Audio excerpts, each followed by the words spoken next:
And you look at the videos, most of the videos of Charlie Kirk, you don't see these people around on the table. You see these people on the table, but usually he's the main character. He's the main player of show, and nobody knows the other people around him, you know.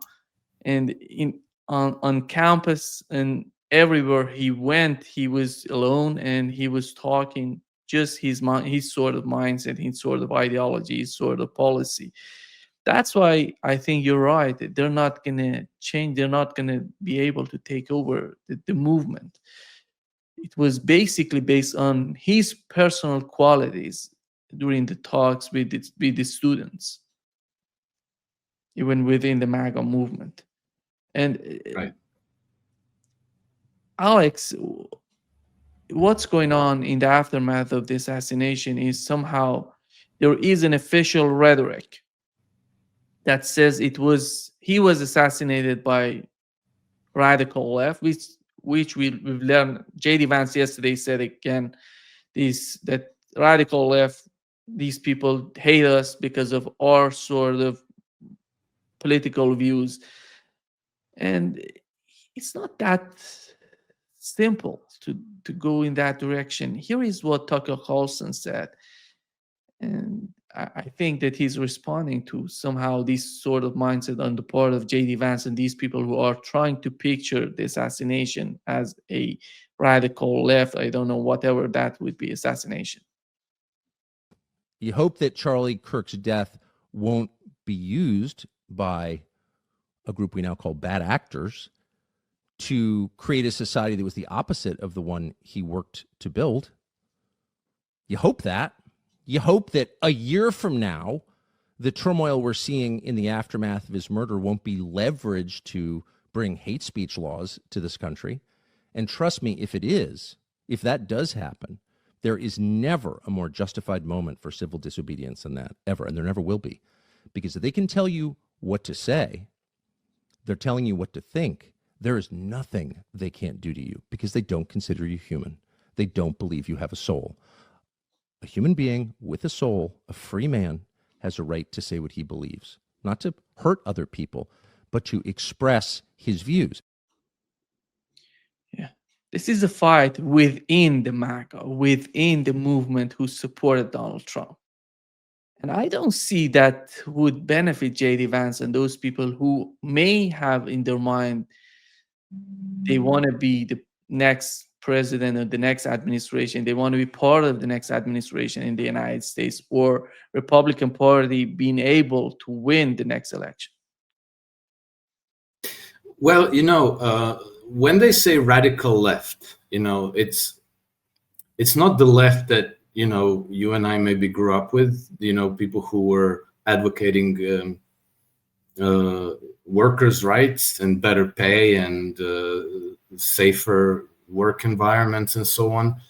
I think what the administration is talking about are groups like Black Lives Matter and Antifa and things like this.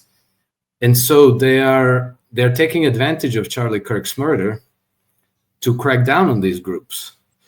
And I think that's in a way understandable, because that's the same way that the US launched the global war on terror. First there was 9/11, and then, in that moment of heightened emotion, then you do what you wanted to do, and then you justify it to people who are thirsting for accountability and for revenge. And so they come up, it's the far left, it's the extreme left. I'm not sure what to think about that, because there's part of that is legitimate, because groups like Black Lives Matter, Antifa, and a lot of these other groups, including, I was shocked to find out that there was a thing called Queers with Arms of Tahoe or something like this. Armed Queers of Nevada. I forget the name, but I thought, like, what? But anyway, these groups were formed and they were funded and organized in order to sow chaos in the United States.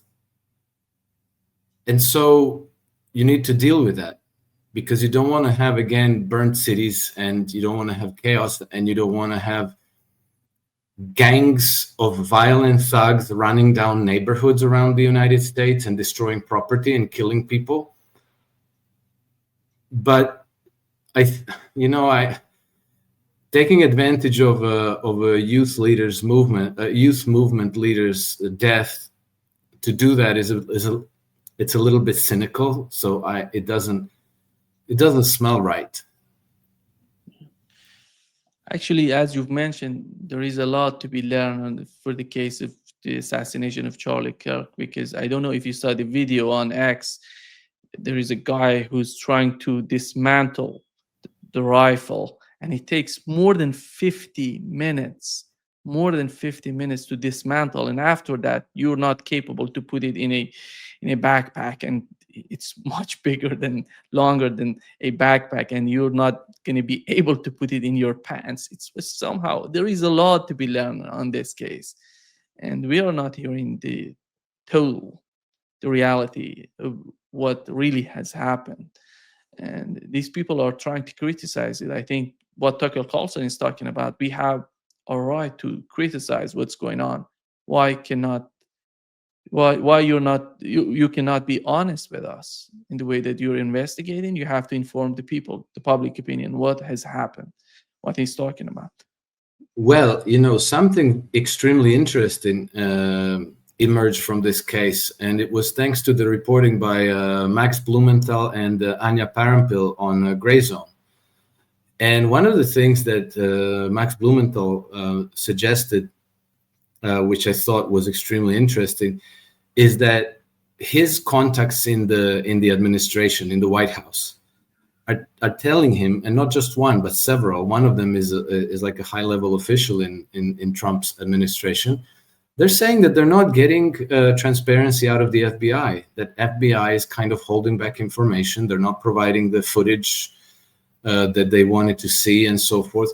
So I think that this is also turning out into a test of loyalty in the administration, because even if we suppose that Trump is for real, that he's not controlled opposition, that he really wants to change course of the United States government and their policies, his ability to deliver depends on other members of his administration being loyal and staying on the agenda.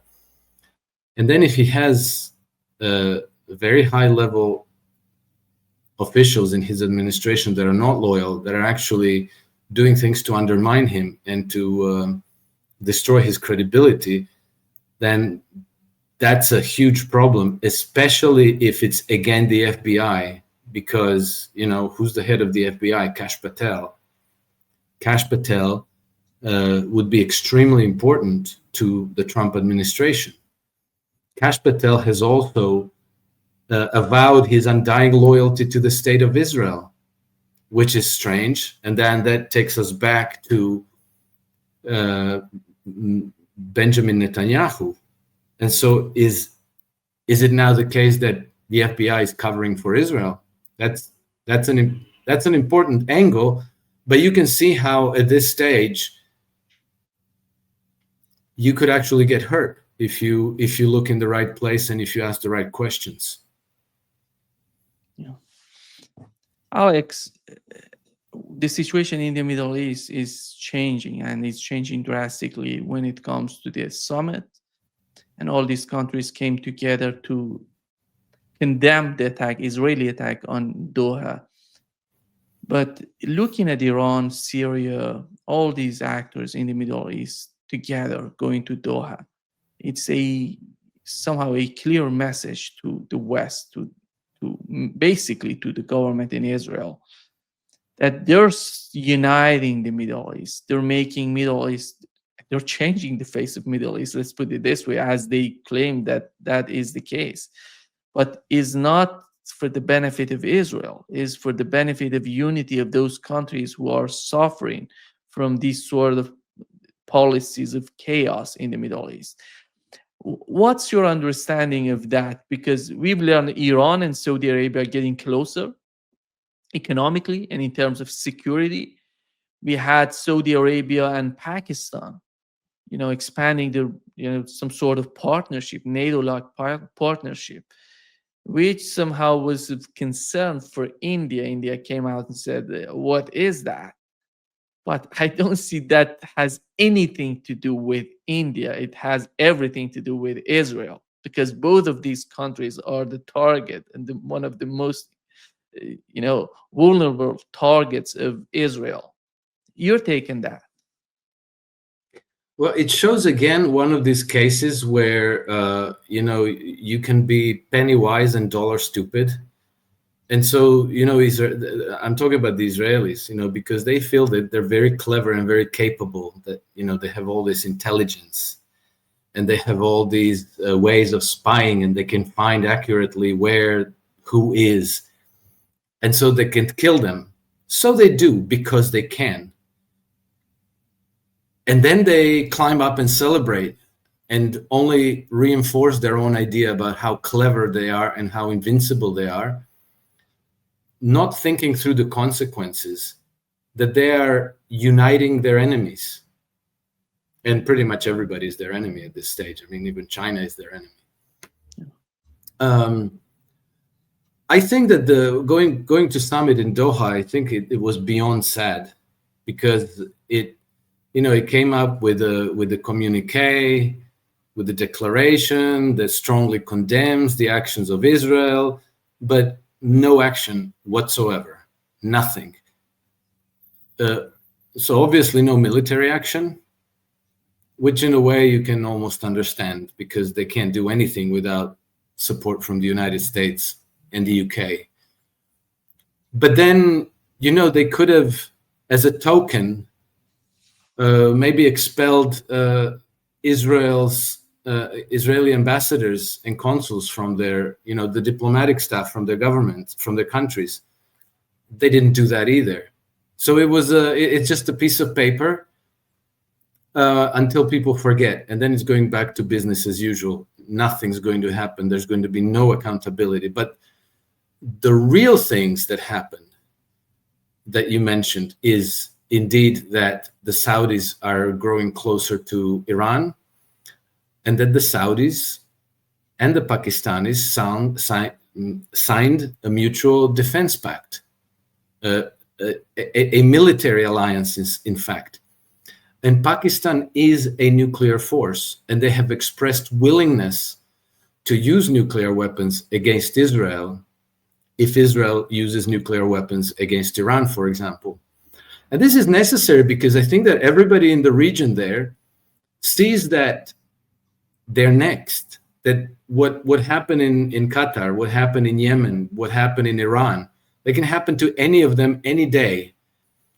And I hope that it will cause a rethink for the Saudis of their role in Lebanon, where they're heavily lobbying and putting pressure on the Lebanese government to disarm Hezbollah.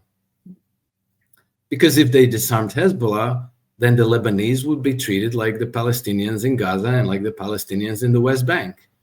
And when they take care of the Palestinians, they would take care of the Lebanese, and then they would be taking care of the Saudis next, and so forth, to create wasteland everywhere. And then we know that, they themselves said, well, when we're done with the Iranians, then we're going to go for the Pakistanis. There's no end to it. This is a state of criminal paranoia, and there's no cure.